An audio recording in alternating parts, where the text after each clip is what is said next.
बिस्मिल्लाहिर्रहमानिर्रहीम। अस्सलाम वालेकुम स्टूडेंट्स। आज हमने रिव्यू एक्सरसाइज 3 करनी है। इसका क्वेश्चन नंबर 1 to 10 हमारे कंप्लीट हो चुके हैं। इनके सोल्यूशन के लिए आप प्रीवियस वीडियोस को वॉच कर सकते हैं। आज हम क्वेश्चन नंबर 11 करने जा रहे हैं। क्वेश्चन 11 हमारे पास है। क्वेश्चन 11 है given that fx is equal to ax plus b where a and b are constant numbers. वो कह रहे हैं a और b जो है कांस्टेंट नंबर्स हैं। इफ f अगर वो कह रहे हैं -2 होगा तो ये इक्वल होगा 3 के, ठीक है। और f अगर 4 होगा तो ये इक्वल होगा 10 के। Then find the values of a and b। हमने क्या करनी है, a और b की वैल्यूज को फाइंड आउट करना है। So let's go start question 11। Start कर रहे हैं हम क्वेश्चन 11। क्वेश्चन 11 यहाँ लिख लिया गया। तो हमारा क्वेश्चन 11 है F X is equal to A X plus B. वो कह रहे हैं if f -2 is equal to 3। अगर हमारे पास, हम यहाँ पे लिखेंगे इफ f -2 वो हमारे पास क्या होगा, इज इक्वल टू 3 के। तो हम लिखेंगे देन, अब हम यहाँ पे जहाँ पे x है वहां पे पुट करेंगे -2 a, और फिर से x है तो -2 प्लस b, ठीक है। अब ये देखिए हमारे पास ये इक्वेशन बन गई ना।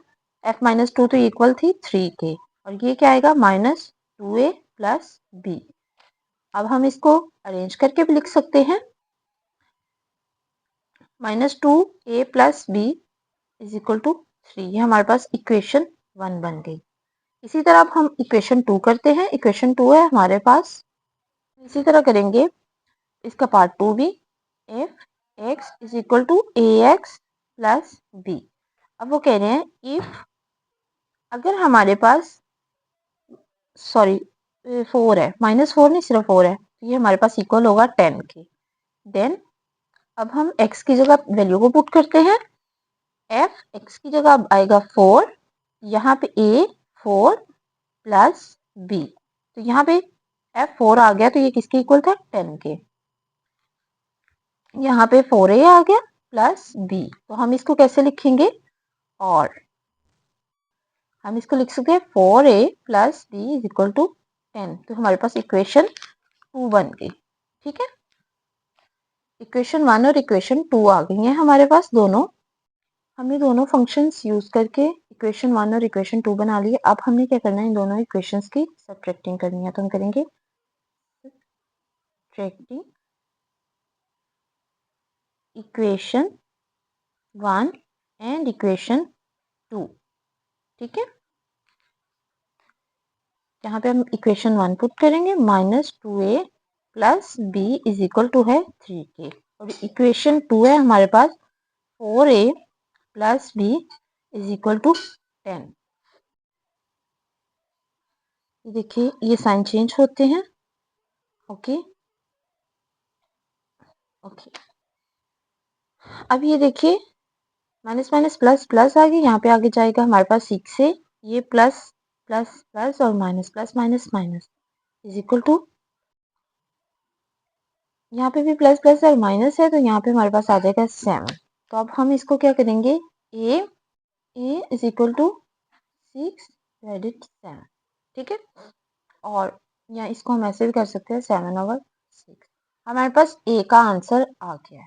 अब हमने किसी एक इक्वेशन में a की वैल्यू को पुट करके b का आंसर ले आना है, ठीक है। तो हम क्या करते हैं, a की वैल्यू को पुट करते हैं इक्वेशन b में। पुट, हम यहाँ पे लिखेंगे put a the value in equation 2। Equation 2 है हमारे पास 4a plus b is equal to 10। 4a की जगह हम पुट करेंगे 7/6 plus b is equal to 10, ठीक है। ये देखिए हमारे पास कटिंग हो रही है, 3 2 ज़ा 6, 2 2 ज़ा 4, 2 7 ज़ा 14/3 आ गया plus b is equal to 10 आ गया, ओके। अब हम क्या करेंगे, बी साइड पे ले आएंगे, इज इक्वल टू 10 माइनस 14/3। तो 10 के नीचे कुछ भी नहीं है तो हम इसका 1 डिवाइड कर देंगे। अब ये देखिए अब इनका एलसीएम ले लिया जाएगा, b इज इक्वल टू 3 1 ज़ा 3, ठीक है। ये देखिए 3 1 ज़ा 3 और डिवाइड किया तो 30 आ गया माइनस 40, और 3 को 1 से मल्टीप्लाई किया तो 3 आ गया। अब बी का है 30 में से 14 माइनस करें तो 16/3। ये हमारे पास बी का आंसर आ गया। ठीक है, यहाँ पे हमने ए और बी की वैल्यू फाइंड करनी थी। ए का हमारे पास है 7/6 और बी का है 16/3। हमारा क्वेश्चन 11 कंप्लीट हो गया।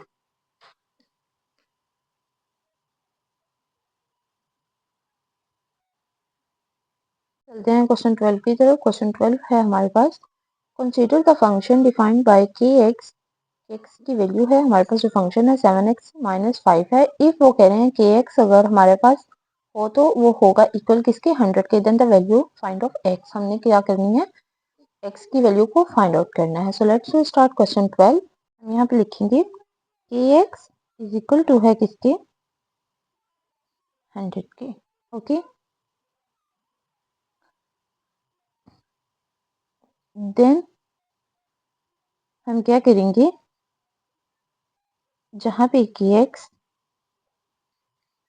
होगा वहां पे हम 100 पुट करेंगे इक्वेशन में और 7x-5 हो जाएगा। ओके,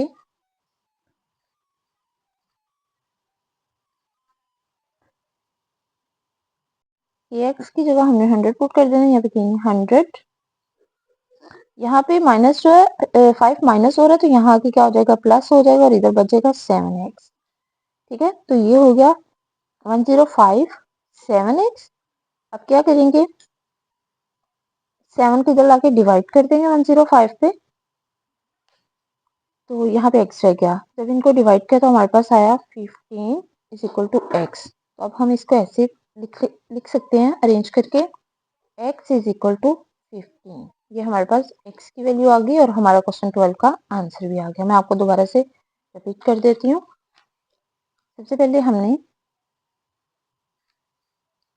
ये फंक्शन पुट करना है के एक्स इज इक्वल टू 100। जहाँ पे के एक्स होगा वहां पे हम क्या 100 पुट करेंगे। ठीक है, देन हमने इक्वेशन में 100 को पुट किया, यानी के एक्स की जगह 100 पुट कर दिया, is equal to 7x-5।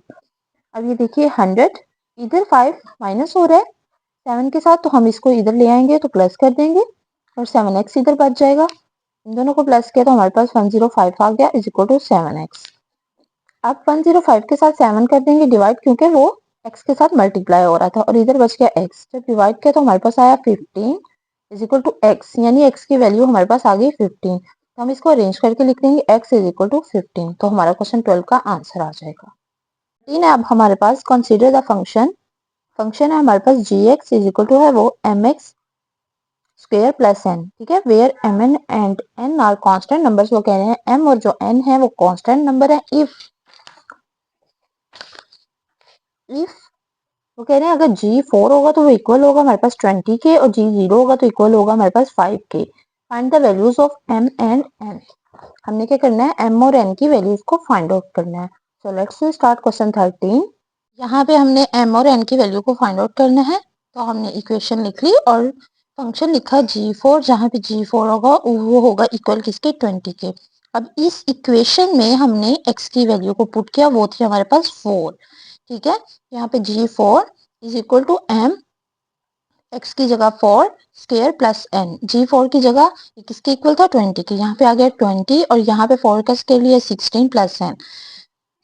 Okay, यहाँ पे 16m प्लस n हो गया। इसको अरेंज करके लिखा तो हमारे पास इक्वेशन 1 बन गई है, 16m plus n is equal to 20। Equation 1 आ चुकी है। इसी तरह अब हमने दोबारा से ये लिखा, इक्वेशन लिखी और इसमें सेकंड फंक्शन पुट करेंगे। सेकंड फंक्शन है हमारे पास G0 इज इक्वल टू 5। ठीक है, अब x की जगह हमने 0 पुट करना है। G0 is equal to m 0 का स्क्वायर प्लस n। G0 किसके इक्वल था, 5 के। यहाँ पे 0 का स्क्वायर लेंगे तो 0 ही आएगा प्लस n। ठीक है, यहाँ पे अब हम इसको कैसे अरेंज करके लिखेंगे, m plus n is equal to 5। ये हमारे पास आ गई इक्वेशन 2। ठीक है, यहाँ पे मिस्टेक हो चुकी है हमारे से, m 0 का स्केल लिया तो 0 ही आया। अब m और 0 जो है मल्टीप्लाई करेंगे तो हमारे पास 0 आएगा। 0 प्लस n, तो m हमारे पास खत्म हो चुका है। ठीक है, ये देखिए 0 का स्क्वायर लिया तो 0 ही आएगा, यहाँ पे m बच गया, m को 0 से मल्टीप्लाई किया तो 0 है, 0 प्लस n, तो यहाँ पे m खत्म हो जाएगा, ठीक है। तो n की वैल्यू हमारे पास क्या आ गई, 5। तो हमने m और n की वैल्यू फाइंड करनी है, n की तो हमारे पास आ चुकी है, ठीक है। अब हमने किसकी वैल्यू निकालनी है, फाइंड आउट करनी है m की, क्योंकि n की हमारे पास वैल्यू आ चुकी है, 5 है। क्या करना है, इक्वेशन 1 में n की वैल्यू को पुट कर देना। इक्वेशन 1 है हमारे पास 16m plus n is equal to 20, ठीक है। 16m plus n is equal to 20। 16m plus n is equal to 20, ये थी हमारे पास इक्वेशन 1। तो n की वैल्यू हमारे पास क्या थी, 5 थी, हमने पुट करनी है वैल्यू, ठीक है, is equal to 20। Okay, variable और कांस्टेंट वाली वैल्यूज को सेपरेट कर देंगे, तो 16m is equal to 20 minus 5, क्योंकि 5 इधर प्लस हो रहा है, इधर जाके माइनस हो जाएगा, तो 16m, ये हमारे पास बच गया 15। तो 16 इधर डिवाइड हो रहा है तो उधर जाके, सॉरी इधर मल्टीप्लाई हो रहा है तो उधर जाके क्या हो जाएगा, डिवाइड हो जाएगा, 15/16 m का आंसर आ गया, ठीक है। और यही आंसर, यानी कि n का हमारे पास आंसर आया था 5 और m का आंसर हमारे पास आया है 15/16। ये हमारा आंसर है क्वेश्चन 13 का। होप आप लोगों को समझ आ गई होगी। लेक्चर में हमने क्वेश्चन 11, क्वेश्चन 12 एंड क्वेश्चन 13 किया है, ठीक है। क्वेश्चन 11 है, क्वेश्चन 12 है and question 13। Thank you so much. Allah Hafiz.